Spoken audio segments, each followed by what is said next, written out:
بسم اللہ الرحمن الرحیم۔ آج ہمارا ٹاپک ہے عقیدہ رسالت۔ عقیدہ رسالت پہ ایمان رکھنا اسلام کے بنیادی عقائد میں سے دوسرا عقیدہ ہے۔ انسان کے ہدایت کے لیے، اسے نیکی اور گناہ بتانے کے لیے، شیطان کے وسوسوں سے بچانے کے لیے اللہ تعالیٰ نے دنیا میں انبیاء کرام جو ہے وہ مبعوث فرمائے۔ تو سب سے پہلے بات ہے رسولوں پہ ایمان لانے کا مطلب۔ کہتے ہیں رسولوں پہ ایمان لانے کا مطلب ہے کہ اللہ نے لوگوں کی ہدایت کے لیے جتنے بھی رسول بھیجے وہ سب سچے ہیں اور ان پہ اترنے والی تعلیمات بھی سچی ہیں۔ سب سے آخری رسول حضرت محمد صلی اللہ علیہ وسلم ہیں۔ اب قیامت تک کوئی نبی اور رسول نہیں آئے گا۔ دوسری چیز ہے رسالت کا لغوی معنی کیا ہے۔ کہتے ہیں رسالت کا لغت میں معنی ہے پیغام پہنچانا، اور رسالت کا مفہوم کہتے ہیں رسالت وہ منصب اور ذمہ داری ہے جس میں رسول اللہ کا پیغام اپنی امت تک پہنچاتا ہے۔ تو رسالت اور لغوی معنی اور اس کا اصطلاحی مفہوم۔ اب اس کے بعد آ گیا ہے نبی۔ نبی کا معنی ہوتا ہے خبر دینے والا، اور رسول کا لغوی معنی کیا ہے؟ پیغام پہنچانے والا۔ اسلام میں رسول کس کو کہتے ہیں؟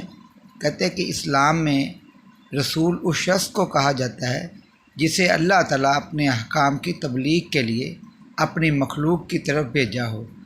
چونکہ رسول اللہ کے ارشادات سے آگاہ کرتا ہے، اس لیے اسے نبی بھی کہا جاتا ہے۔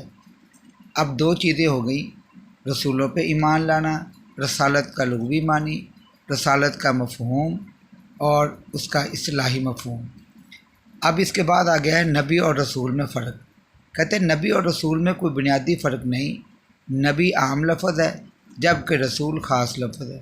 نبی پر کوئی کتاب نہیں اترتی، وہ اپنے سے پہلے رسولوں کی شریعت کی تبلیغ کرتا ہے، جبکہ رسول پہ کتاب اترتی ہے۔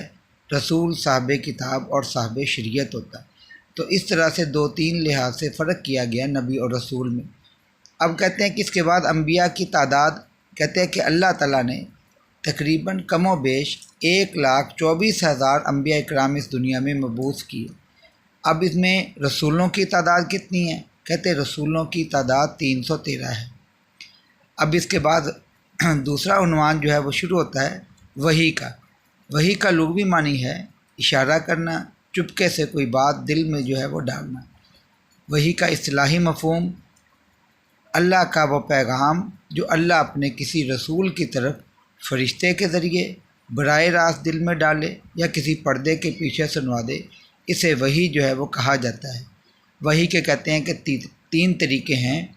نمبر 1 دل میں بات ڈالنا، پردے کے پیچھے سے پیغام پہنچانا۔ تیسرا ہے فرشتہ بھیج کر جو ہے وہ پیغام دینا۔ تو وحی کے 3 طریقے ہو گئے۔ اب اس کے بعد کہتے ہیں کہ وحی کی اقسام ہیں۔ کہتے ہیں وحی کی 2 اقسام ہیں، وحی مطلوب اور وحی غیر مطلوب۔ وحی مطلوب جس کی تلاوت کی جائے اس کی مثال ہے قرآن پاک، اور وحی غیر مطلوب اس کی مثال ہے حدیث مبارکہ، کہ قرآن پاک کی انسان کثرت سے جو ہے وہ تلاوت کرتے ہیں اور حدیث مبارکہ کی اتنی کثرت سے جو ہے وہ تلاوت نہیں ہوتی۔ تو یہ ہو گیا عقیدہ رسالت کا ابتدائی تعارف۔